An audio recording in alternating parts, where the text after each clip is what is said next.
안녕들 하십니까? 남성부 찬우박입니다.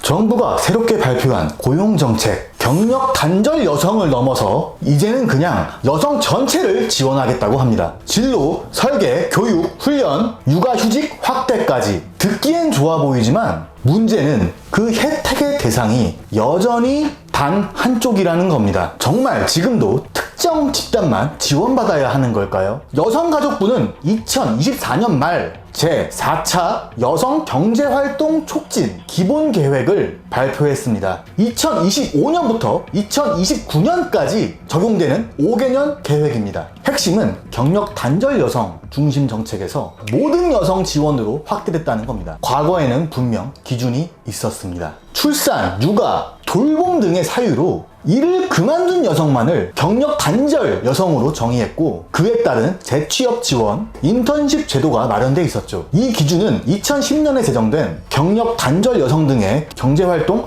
촉진법에 따라 운용됐습니다. 그런데 이제는 그런 경력 단절이 없어도 그냥 여성이면 지원이 가능해졌습니다. 청년 여성에게 진로 설계 및 취업 육아기 여성에겐 훈련비와 수당, 그리고 육아휴직 확대, 중장년, 고령 여성까지 포함한 전 연령 대상. 즉, 지금은 취업을 원한다는 의사만 있어도 지원을 받을 수 있다는 얘기입니다. 단 특정 집단만 말이죠. 이쯤에서 질문이 생깁니다. 같은 청년, 같은 고용난 속에서 왜 어떤 사람은 코칭과 수당, 훈련비를 받고 다른 사람은 그냥 네가 알아서 해, 이런 말을 들어야 될까요? 국가의 자원은 공공재입니다. 그런데 그걸 한쪽에만 몰아주는 구조, 이게 과연 정당한 겁니까? 더 나아가 남성들은 대개 20대 초중반 가장 중요한 사회 진입 시점에 군 복무라는 국가의 의무로 인해서 약 2년간 사회에서 배제됩니다. 이것이야말로 명백한 경력 단절 아닙니까?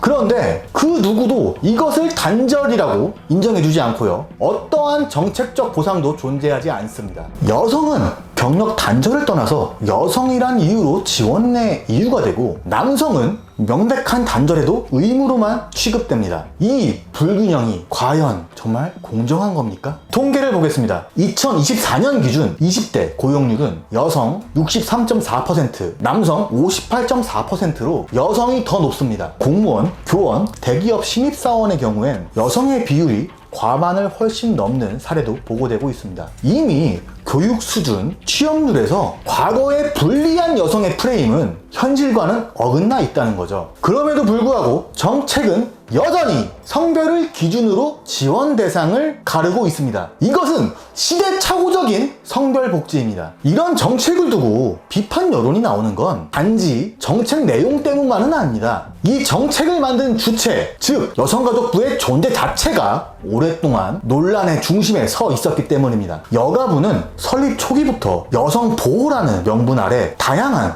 정책을 펼쳐왔지만 그 방식이 지속적으로 한쪽만을 위한 부처가 아니냐라는 비판을 받아왔습니다. 군 복무 문제에 대한 언급은 피하고 남성의 자살률이나 역차별 문제에 대해서는 침묵하고요. 여성에 대한 지원만을 확대해온 여성가족부. 그 결과 통합보다 국민의 남녀 갈등을 키우는 부처라는 시선도 많습니다. 정권이 바뀔 때마다 여가부 폐지론이 다시 등장하고 또 금세 잊히는 이유도 여기에 있습니다. 단지 좌냐 우냐 정권의 문제가 아닙니다. 부처 자체가 시대 변화에 맞지 않는 구조를 가지고 있기 때문입니다. 이번 정책 역시 같은 틀을 그대로 담습하고 있습니다. 경력 단절이라는 최소한의 기준조차 없앤 채 이제는 단순히 여성이란 이유로 세금이 투입되는 그 구조. 이쯤 되면 질문을 던질 수밖에 없죠. 여성가족부는 2025년 현재 국가에 필요한 존재인가? 국가는 모든 국민을 동등하게 대해야 합니다. 하지만 지금의 정책은 지원은 특정 집단만 받고 나머지는 소외되는 구조입니다. 이것은 더 이상 형평성이 아니라 선택적 평등, 그리고 명백한 역차별입니다. 지금도 여성이 불리하다고 말할 수 있습니까? 이런 정책이 계속해서 나와도 괜찮은 겁니까? 이것이 평등입니까? 남성부